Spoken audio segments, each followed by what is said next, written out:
মোহনবাগানের পরবর্তী ম্যাচ হায়দ্রাবাদ এফসির সঙ্গে 10ই ফেব্রুয়ারি সন্ধ্যে 7:30। হায়দ্রাবাদ এফসির টিমের অভ্যন্তরীণ কিছু কারণে তাদের বেশিরভাগ বিদেশি খেলোয়াড় দল ছেড়েছে। জাতীয় দলের খেলোয়াড়রাও এই জানুয়ারি ট্রান্সফার উইন্ডোতে অন্য দলের নাম লিখিয়েছে।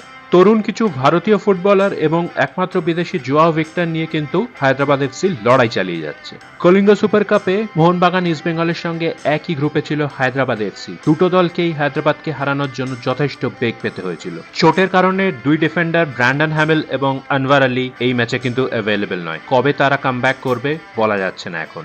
ডিফেন্সে তাই বাড়তি দায়িত্ব নিতে হবে অভিজ্ঞ শুভাশিস বোস এবং হেক্টর জোতসেকে। জনি কাউকো টিমের সঙ্গে চুটিয়ে প্র্যাকটিস করলেও এখনো সম্পূর্ণ ম্যাচ ফিট হয়তো নয়।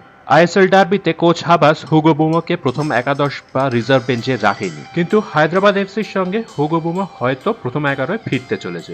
জেসন কামিন্স ফর্মে নেই, তো গোল করার জন্য প্রধান ভরসা দিমিত্রি পেট্রাডস। আইএসএল এর প্রথম লেগে মোহনবাগান 2-0 স্কোর লাইনে হায়দ্রাবাদকে হারায় ব্র্যান্ডন হ্যামিল এবং আশিস রাইয়ের করা গোলে। এখন দেখার গুরুত্বপূর্ণ এই ম্যাচে হায়দ্রাবাদ এফসিকে হারিয়ে ঘরের মাঠে 3 পয়েন্ট তুলতে পারে কিনা মোহনবাগান। ভিডিওটা ভালো লেগে থাকলে অবশ্যই কমেন্ট বক্সে টাইপ করবেন জয় মোহনবাগান।